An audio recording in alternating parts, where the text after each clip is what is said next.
সিংহ রাশির জন্য কেন এটা বেনিফিট হবে, বা যাদের বন্ধু বান্ধবরা বা বাড়িতেই সিংহ রাশির ব্যক্তি জাতক জাতিকা রয়েছে তাদের জন্য কেন ভালো, প্রত্যেকের জন্য সিংহ রাশির ব্যক্তিদের কেন খুঁজতে বললাম, তো সেটা আমি আগের ভিডিওয়ে বলে দিয়েছি। তবে সিংহ রাশি জাতক জাতিকাদের এটাও বলে রাখি যে একটু শরীরের জায়গায় অসুবিধা হতে পারে, যেহেতু সেই দিন কসমিক এনার্জি হাই থাকবে, সেদিন লায়ন গেটস পোর্টাল রয়েছে।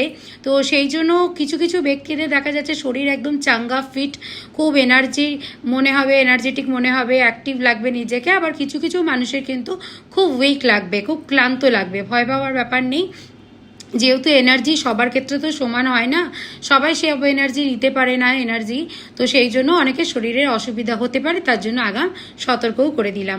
একটু দুর্বলতা, একটু মাথা ভার ভার হওয়া, গা হাত পা যন্ত্রণা করা, ক্লান্ত লাগা, এগুলো একটু হতে পারে, খিটখিটে হয়ে যেতে পারে।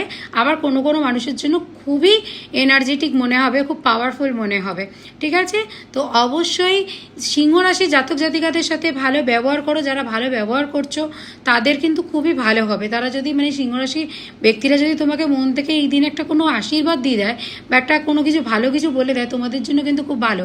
তো তোমরা কিন্তু খুব ভালো ভালো ব্যবহার করো তাদের সাথে, মানে সিংহরাশি জাতক জাতিকাদের সাথে। 8ই আগস্ট লায়ন গেটস পোর্টালে তাদের এনার্জিটা প্রচুর হাই থাকবে। তো এই ভিডিওটা সবার সাথে শেয়ার করে দাও।